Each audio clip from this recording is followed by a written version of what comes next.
Hi everyone, this is Koinzell here, and today we are going to talk about Yelan. This is going to be the very first Yelan math guide.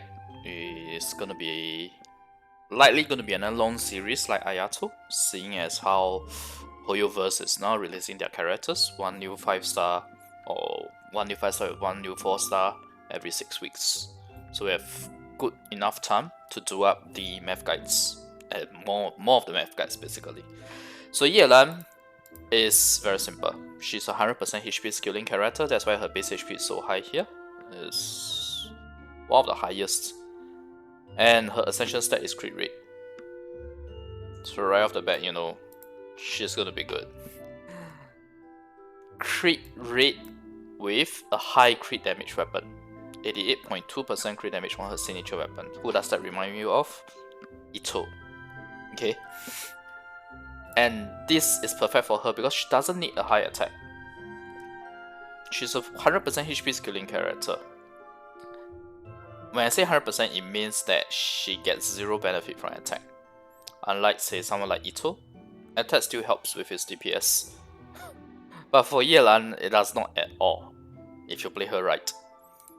So that's why this weapon is good. 88.2% crit damage coupled with her innate 24.2 CR at level 90 or 80+. Crit stats are much easier to build on her. Now, this weapon, I know it looks kinda similar to Polar Star, and maybe even Amos, this portion, but it's not.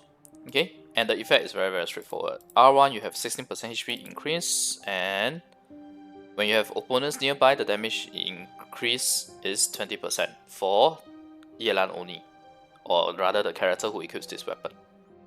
And you can be on field or off field, it will still apply. Next up, R5, basically double the HP percentage and double the damage bonus. This damage bonus is 20%. Unfortunately, for some reason it's not wrapping the text. But basically it's 20% and 40%. Okay? Now you might think that this is worse off than what we have now with the typical 40 and 80 type of weapons. Well, this weapon is actually not too bad, because it gives you the much needed HP percentage increase that current bows do not have. The bows right now in-game do not have this option. Other than a 3-star bow that gives you HP percentage on its substat. But you're very better off using a CR or CD 3-star bow. And 3-star bows are okay for her if the substat is high, because like I say, attack doesn't matter on her. So a weapon like Slingshot is actually pretty nice on her. And I'll probably do a comparison of it in future. So for now, I have finished talking about her stats as well as her signature weapon. One thing I forgot to mention is her defense. It's really low. This is lower than Yaemiko. This is really low. So you better use a shield with her, or pray that you don't get hit. Because if she gets hit by one heavy hit, she'll be almost dead with such a low defense. Okay, artifact wise, 2 HOD, 2 TOTM. What we are doing here, 139 basically take it as 140 ER, this is CRCD. We are stopping the CR at 88% because of Hutao. Not that I'm doing Hutao comp here, but yeah, it's a good place to spot for her. Now, as usual, whenever we do the very first math guide for a new character, I'll talk about the passive, I'll talk about the constellations, we talk about important notes and assumptions, ER requirement, energy regeneration of the character. If there are any misunderstandings, we will address them. We'll talk about the rotation in general. Obviously, without the com, when we tweak it based on the specific com, it may change later, but based on her kit, this is how her rotation will be. Then we have the damage figures itself. Comparison against Ayato solo, you know, because Ayato is a character, is a Hydro DPS character that's just before her. I think it makes sense to compare. And we do a Constellation comparison, Refinement comparison as well. I'm saying here, Constellation and Refinement comparison as well. But this is only for solo, remember that? And TLDR as well as the Yelan video series was what I have planned for the entire Yelan math series. So let me go through this as quickly as possible because there's a lot of sections here. So first off, let's talk about passive. This is pretty much the same as Shenhe. So it's good for busy folks, but only if we can get common stat characters as well. Because with Shinobu having this same effect for Inazuma character, we now have 2 for Liu, 1 for Inazuma, but we are still missing monster characters. So if you can get like 5 characters with the 20 hours, that would be nice. Get a 25% boost for 20 hours, good for the busy folks, yeah. Because for the reduction on the expedition time, that's only good for people who can manage that time. You have to remember the time as well, because it's 3 different timings, or rather 2 different timings. No, it is 3 different timings when we talk about. It is 3 different timings that you need to remember, and you need to log in rigorously. So, I'm not a fan of this thing. But I'm not a fan of the reduction, the time reduction. But the 25% would be nice if we can get all 5. Turn control. When the party has 1, 2, 3, 4 elemental types, Yelan base HP is increased by 6%, 12%, 18%, and 30%. So basically, this is similar to Yunjin's passive, but unlike Yunjin's passive, the HP percentage gain for the 4th element type actually looks pretty good. It looks pretty substantial. It's not an additional 1.5 or 2.5% defense. This is 12% HP. So I'll do math in future to compare, but it's looking good. Now A4, this is actually a very good passive because so long as an exquisite throw is in play, your own active character deals 1% more damage. This increases by a further 3.5% damage every second. Maximum increase is 50%. So it's quite an interesting passive. It's still too early to say if it's a separate multiplier or it follows the elemental damage pool, but I'm inclined to think that it's a separate modifier or multiplier. And the reason why is because the actual effect is not 50%. 50% is only achievable at the very last second of exquisite throw. So I'll say it's more like 20 to 30% on average. So it's pretty alright if it's a separate modifier. It's not too broken per se. And the other thing is that this passive is very nice since it boosts the active character, not just Yelan. Which is important, right? It gives you the flexibility to buff both Yelan and other characters in the team. So I hope the passives are pretty straightforward and easy to understand. Now let's talk about Constellations. C1, enter the Plotters. Lingering Lifeline gains 1 additional charge. So Lingering Lifeline is her E. And her E actually does pretty decent damage. And it's easy to set up by Vaporize as well. Because it only deals Hydro damage after you end your E dash. So you can do like Pyro Infusion, Kazuha Pyro Infusion. Let the Kazuha apply Pyro to everyone. Do your Lifeline and apply it to everyone. And when you end your E dash, it will proc a very nice Vaporize on everyone at the same time. So 1 more charge of this is kinda like double the damage on her E anyway.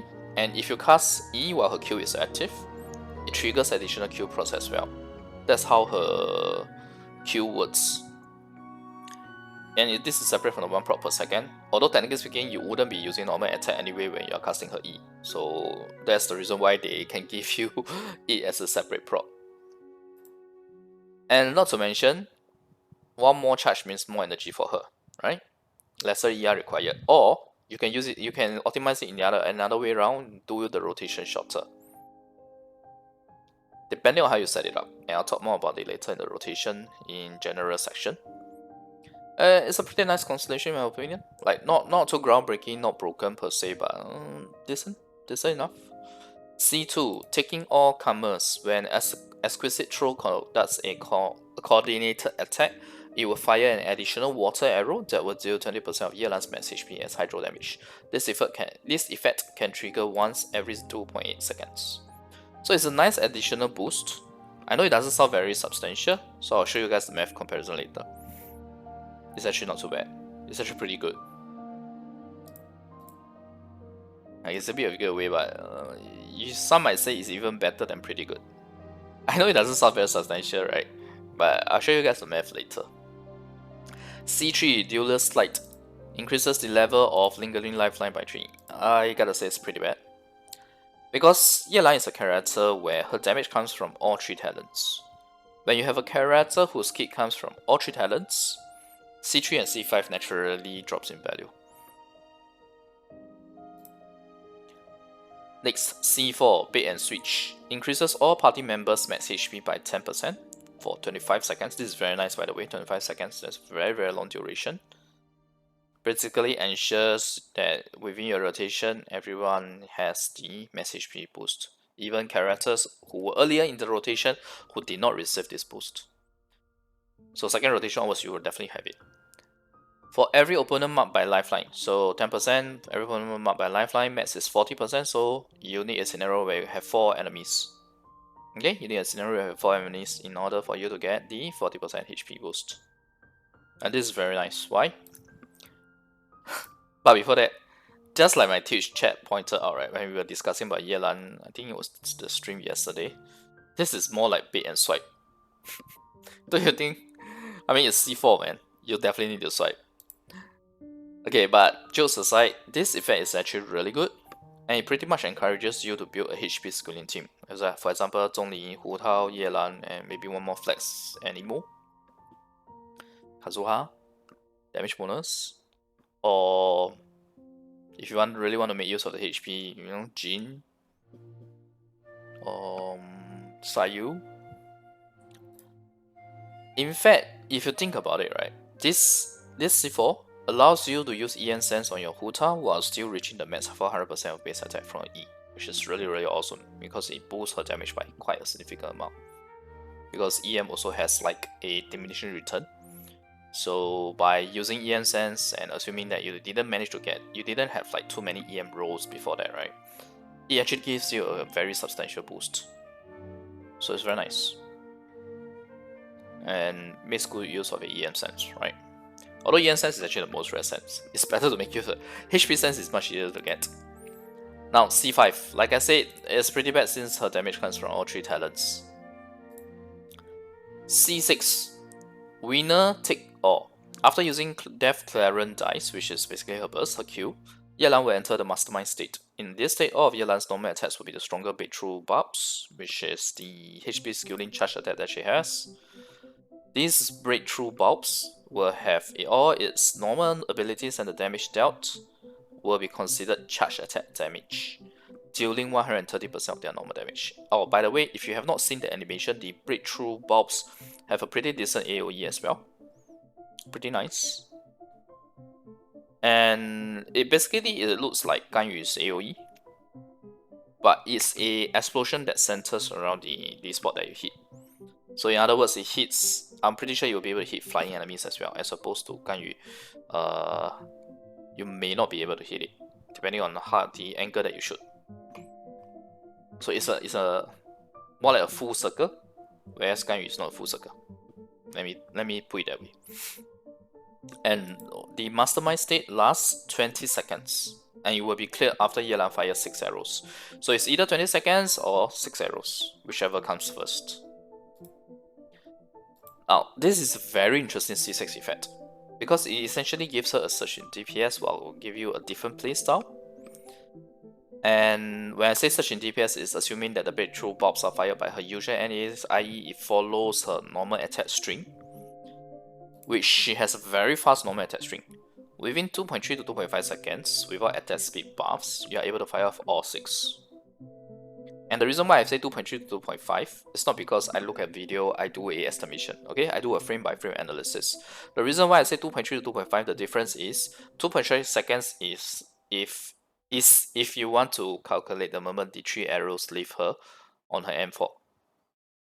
2.5 is if you calculate when she lands after doing that backflip while shooting the 3 arrows. Simple as that. The Mastermind state lasting 20 seconds also makes this very flexible, because you can either use this before or after your NA DPS is done. Because if you have seen her kit, her burst basically triggers based on normal attacks, just like how Xingqiu would. So you are gonna have an NA DPS in the team. It's very, very straightforward. Or at least a charge attack character that does a NA prior to that, example Hu Tao. So I'll say it's depending on how you want to utilize the A for passive damage bonus. You want more damage on your Yelan, then you can use it after the NA DPS is done. But there are other disadvantages to that, and I'll talk more about that in the rotation. So these are the constellations.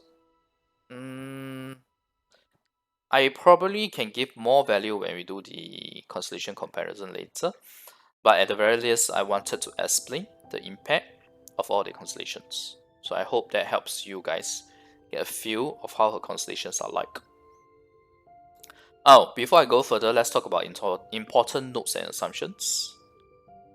So, as per every first math guide, we'll just look at the solo damage only to simplify things. A signature weapon requires you to be near enemies, and that's what we are assuming here. Which honestly isn't an issue, because even if you want to use Yomiya with her, right now, to circumvent the auto attack targeting issues with Yomiya, you would be closing the distance gap anyway. Like my Yomiya, I always use her at a medium range, and that medium range typically is enough for the near enemies AoE. Now, although she can pre-funnel her Q, which means you use the E, use her Q, gain your energy back, I actually believe it's better to use the E after Q in order to utilize the fact that her Q dies procs based on E damage as well. Of course, you can also argue that you get more procs by doing the normal attacks, assuming your E takes more than 1 second. Okay? But really think about how many characters you have right now that is a NA DPS character that needs more than 50 seconds or the full 15 seconds of her Q. Really think about it. Okay? E damage will happen before Q proc, so it should not cause any reaction order issue, meaning the dice proc. If you have seen the rumored animation video, you will see that it doesn't cause. Your E damage will definitely happen first. And on top of that, if you have marked at least 3 enemies in E, you would be firing breakthrough bulb right after using your E anyway. So you will be there to gain the energy particles. So you don't really need to pre-funnel. It's better to do QE. Now, all E, breakthrough bulbs, and Q proc from E assumes 3 seconds of her A4 passive in my rotation. You probably need to see the rotation to understand what I'm trying to say here, but basically I'm assuming 3 seconds off the A4 passive.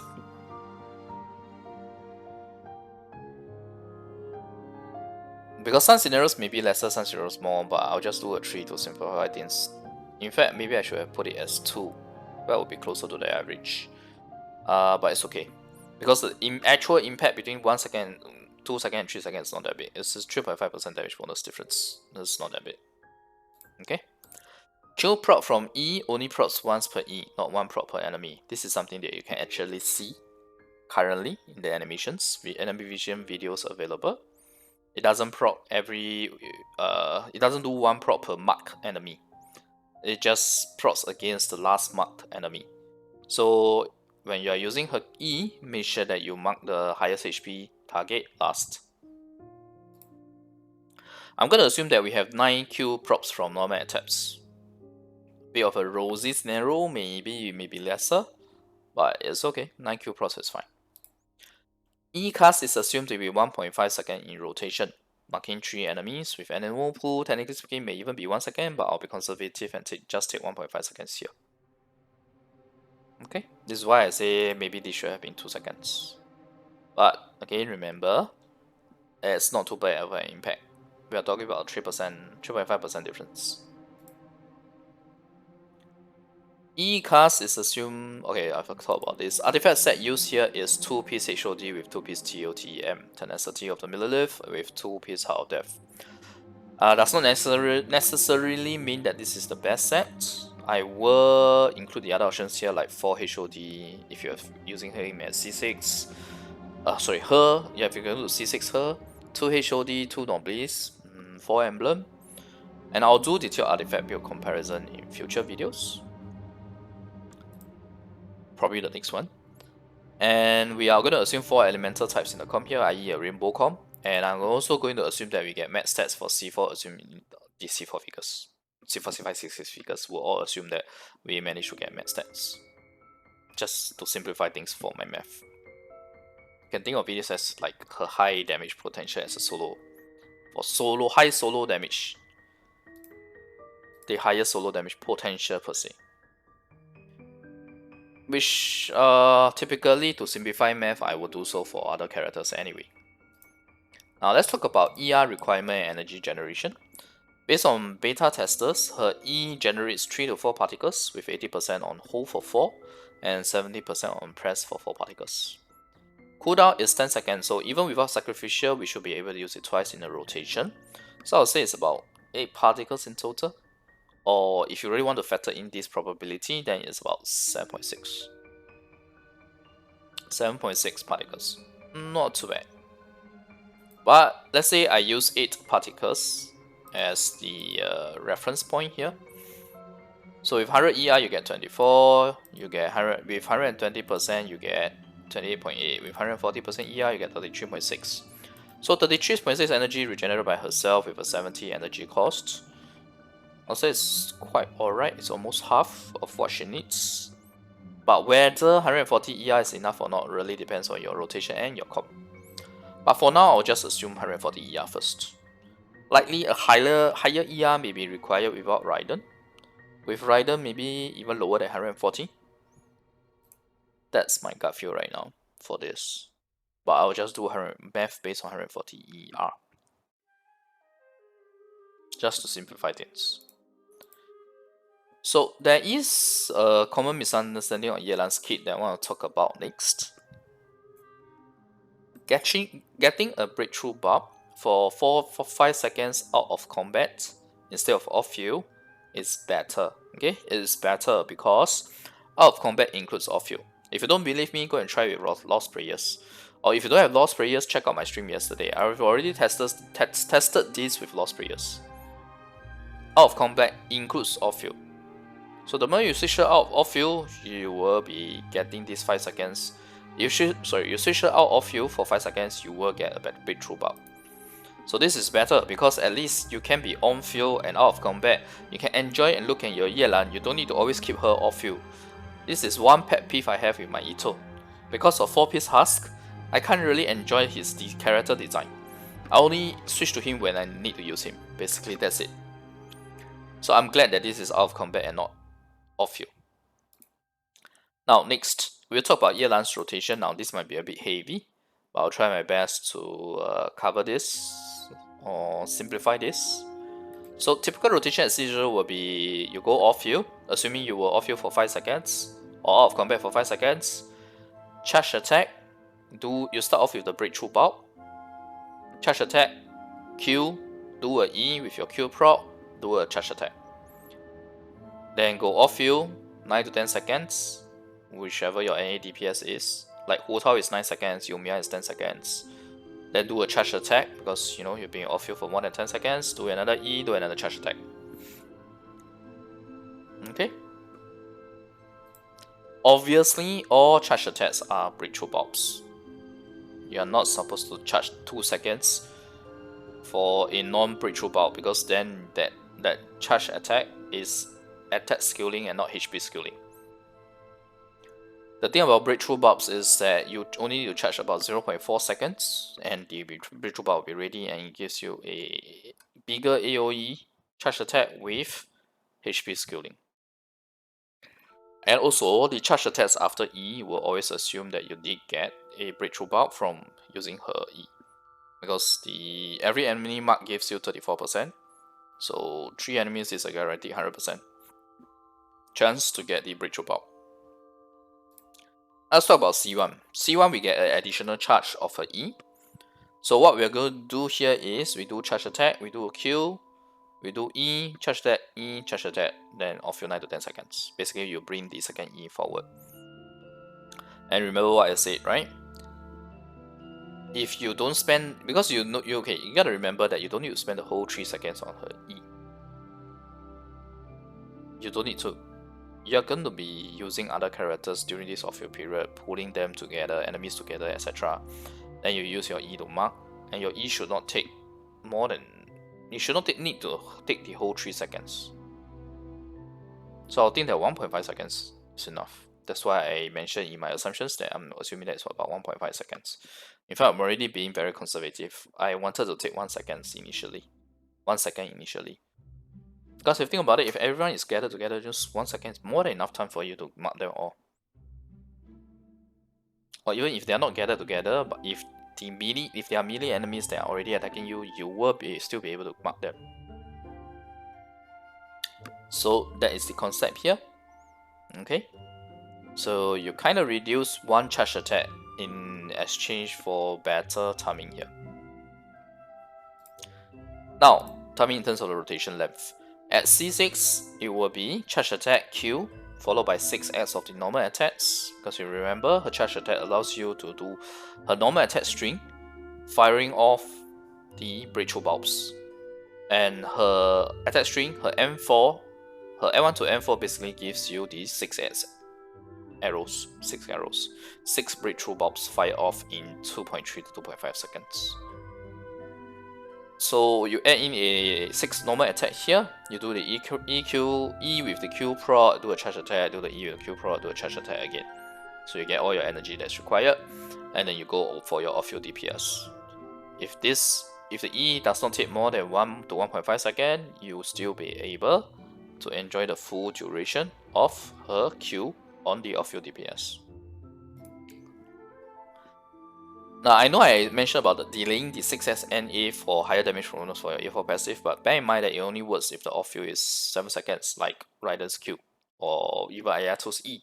But double Hydro feels bad, or you can just terminate your 9 to 10 second character earlier. That's fine as well. I mean, if you don't need that pyro, you can do it. Okay? Especially if your Yelan is super built. But you gotta know that if you delay your 6S NA, you're gonna lose on some charge attacks from your off-field and post E.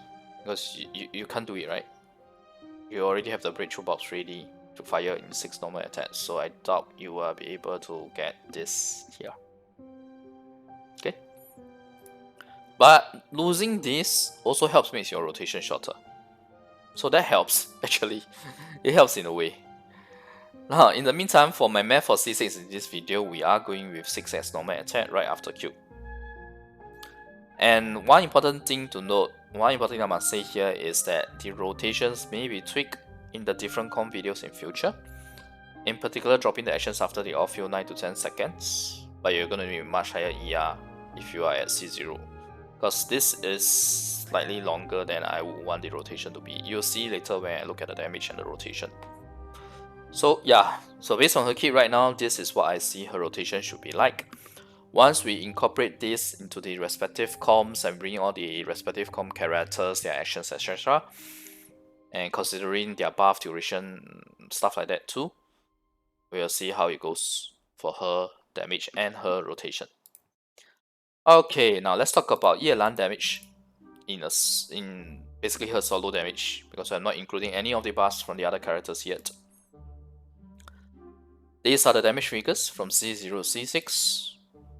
Okay, you'll notice that C0 rotation is slightly longer than C1, 1 second longer. In fact, from C1 onwards, it's all the same length. Oh, wait, I made a mistake here. My C6 should include the 6 at NA. Oh, my bad. Sorry. Okay, let me update this quickly. Okay, luckily, I caught this small little mistake, and I've updated it, but don't worry, the figure is still freaking high. Okay, the figures are really high for solo unbuff figures. Like, this figure is very close to a full buff team character figure. Look at this red text here. Her solo C6R5 is actually only a little lower than Ayato C6R5, which is about 43 to 44k. This is about 41.5k. So it's only a little off. But this is a OverVape HyperCarry, which means that you have Kazuha providing buffs, you have Bennett providing buffs, you have Raiden providing burst damage buff as well. And Raiden give you energy such that Ayato ER can be reduced. In a full team comp, just Ayato's damage alone is at a 43 to 44k figure. And Yelan, solo, without any team buffs, is at 41.5k. It's freaking OP, man. I mean, it's almost 1 million damage unbuff. It's crazy. This is really high damage. was quite speechless when I saw this, man. Saw the result. Okay, but to be fair, the rotation may be tweaked per comp, and more importantly, the required ER per comp may decrease or increase the DPS eventually. But still, it being so close to a solo figure being so close to a full comp figure, that's astonishing to say the least. Even if you decrease her DPS with the increased ER, once you factor in the team buffs, I think she will do a lot better as well. But she cannot stand to gain from balance buff or any attack buff for that matter. So that's why I think it makes sense for her unbuff figures to be high, but it's also pretty damn high right now. Okay, it's pretty high. Even if I put this factor in, because you gotta know that damage buffs like Kazuha's will still work. Damage buffs from Freedom Song will still work. They work. Okay, so you are still able to buff Yelan. So I hope you guys can appreciate this. A solo figure is only a little lower than Ayato in OverVape HyperCarry with full team buffs. My mind is blown, man, when I saw this result. Okay, now let's do the comparison against Ayato solo. So Yelan solo versus Ayato solo. This is our Yelan solo figures, this is Ayato solo figures. I've updated these figures for it to be 1E, 1Q. Because previously when we did the Ayato math series, we did it as 2E, 1Q, and we already established further down the math series that 2E, 1Q is worse off for your DPS once you can factor in the entire rotation. Okay, so I have updated this to be 1E, 1Q. So in case you go back to the Ayato math series to compare, you'll see that this figure is lower, and that's not because I'm being unfair to Ayato. I'm just updating it as per the later math series that we have, the results from the later math series. So look at this versus this. C0 Arman, okay? This versus this. We have 27%. And this is C6. So for my Ayato solo figures, I don't have C3, C5. That's why we are only... Sorry, I don't have C4, C5. So that's why we are only comparing the rest of them. But I think what we have now is good enough for comparison, right? Yelan does a whopping 65 to 70% difference versus Ayato at C6. She does 65 to 70% more versus Ayato, more than Ayato at C6 for solo damage figure. And it's 27 to 32% at C0. Although I think I should just say 27%, right? I don't think anyone will go C0 with R5, right? Or C1 with R5, my bad. Sorry, this should be C0. What am I doing here? There's a typo here. This is C0 to C2. Yeah, this is C0, C2. What I typed here initially is correct. Okay, this should be C0 to C2.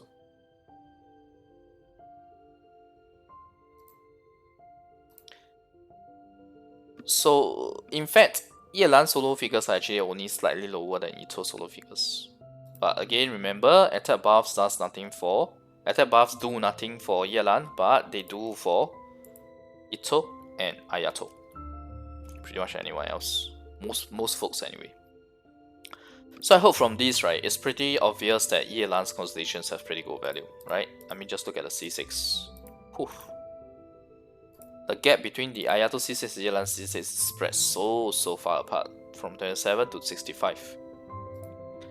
Now let's look at the actual comparison between the constellations so that you guys can appreciate how her value is in terms of going from C0 C6. I know this is real territory, but just take a look at it to understand why I say Ayato is not that great value wise on constellations. Okay, so this is the constellation value. When you go from C0 C1 you get 8%, C1 to C2 you get 23%, C2 to C3 is a pathetic 3%, C3 to C4 is 13%, and so on and so forth. Cumulative, this is the whole cumulative percentage. So how you read this is C0 C6 is 96%, C0 C5 is 69%. Okay, that's how you read it. So as expected, her C6 provides great value, with her C0 C6 giving her 95 to 96%. That's really good. Okay. Compare that to Ayato's pathetic 57 to 58% in Frisco. I'm sorry, but it's really pathetic. Okay, 57 to 58% is really pathetic for the amount of money being spent to get a character from C0 C6, and the slightly below average 76% in the OverVape HyperCarry. Now, key constellations to get are obviously C2, C4, and C6. Right? You can tell from this, even from the cumulative, you can tell. Now, one thing to know about C4, I know from percentage it doesn't look as big of a difference, but bear in mind, it applies to the entire team. So the value in a mostly HP scaling team will definitely be greater than 12 to 13%. We are only looking at Yelan here. And the reason why C3 and C5 are so low, 3% and 9%, is because Yelan's damage is not heavily skewed towards one talent. All 3 talents require investing on her. So that's why when you get 3 talent levels on a specific talent, the impact is not as big. As for C1, because I'm trying to reduce rotation time, the benefit is somewhat reduced, but it's still okay. It's still alright. For her weapon refinements though, it falls slightly below average. I'll say average is something like 19 to 20%. So 18% is not too far off, it's only 1% off. But when you go up the constellations, it does drop to 17. So really up to you on how much you want to spend. But for me personally, I'll probably keep it at R1. Unless I really like her, then maybe R5. But I'll probably just keep it at R1 for now. So for me personally, I'm more or less 90+% decided that I will skip Ayato Constellations. I'll keep my Ayato at C0 and I'll go for C6 Yelan, even as a wheel. Because I'm a value-oriented wheel. When I see something like 57 to 58% for C0 C6, I really do not want it. I cannot feel good pulling for his cons when I know that it only gives me lower value than average. Much lower value than average in FreezeCon. Honestly, the remaining less than 10% is just waiting to see how her figures actually fare in comps eventually. That's all. So yeah, if you're very value oriented like me, you know what to do. Okay, so now that brings me to our TLDR section. You'll notice that I did not do any artifact comparison because it's just way too many stuff to talk about right now already in this first math guide. Oh, TLDR. Okay, it's very straightforward. I'm really making it very straightforward already. Okay, very simple already, very concise. Yelan's solo damage is pretty damn broken, with a C6 R5 solo only a little lower than Ayato's C6 R5 in OverVape HyperCarry. Full team comp buff only slightly higher than its solo. It's absolutely broken. Even at C0 R1, she's still 27% better than Ayato at C0 R1 solo figure, both solo. Okay, for both solo, she's still 27% better at C0 R1. And honestly, with her being this broken, I don't think I need to compare her to Xingqiu, right? I mean, come on. She's outdoing Ayato by so much in terms of the overall DPS. But one thing, as I've mentioned several times in this video throughout, attack buffs do nothing for her, she needs damage bonus buffs. So her potential to get higher with buffs may not be as high as Ayato's. But with her solo damage being only a little lower than Ayato's in a full team comp, with a HyperCarry comp for that matter, I'm not worried. For sure, her in a HyperCarry or in the comp that I want to recommend to you guys, she'll do well. Okay, she'll do very well. Let's talk about Constellation value next. Yelan's Constellations also provide fantastic value. It's 95 to 96% from C0 C6 versus Ayato's pathetic 57 to 58% in Friscom and slightly below average 76% in OverVape HyperCarry. And this is all Ayato, okay? For reference, the IAC0 C6 is whopping cumulative 126%, and Ito C0 C6 is 83%. So 95 to 96% is still pretty damn good. It's fantastic for that matter. So I'll say value constellations are at C2, C4, C6. And please refer to respective sections for the details. It's just here, man. Just look at the previous section in the video. ER requirements. Her energy generation is I'll say it's decent. Maybe you can say it's good. This basically she has 80 to 70% chance to get 4 particles, 80% on hold, 70% on press. And the thing is, given that Rainbow Com is recommended on her, she may need more ER, but for now I'll go with 140 ER. Okay, you'll be able to use her E twice in a rotation. That's how you can get more energy particle from her. But the thing is, if you're doing Rainbow Com, there's no one that's doing battery roll for her. That's why I say she may need more ER. But for my math, for at least in this video, we'll go with 140 ER. Without Raiden, I'll say more ER is probably required. With Raiden, maybe less than 140 ER. Yeah, maybe even lesser than 140 ER with Raiden. That's how good Raiden is. If you saw my previous math guides on Raiden giving energy to Ayato, right? You can easily tell that you will have enough energy on Yelan. Because Yelan's energy requirement is only 70. So we'll revisit ER requirements for each com video, no worries, because it can change per com, depending on how you're doing your rotation, how you're funneling your energy particles, etc. So, yeah, I hope this TLDR is simple enough. Now let's look at Yelan video series. What's coming next? Next, I actually want to do a artifact comparison, so that you guys can prepare for her artifact set accordingly.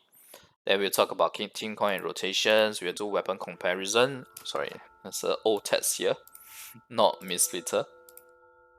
Should I put a weapon that's more interesting to you guys? A 3-star weapon. I actually think that this weapon can be pretty good. Sacrificial, I'm starting to have second thoughts on Sacrificial, because it does extend the rotation. It does extend the rotation.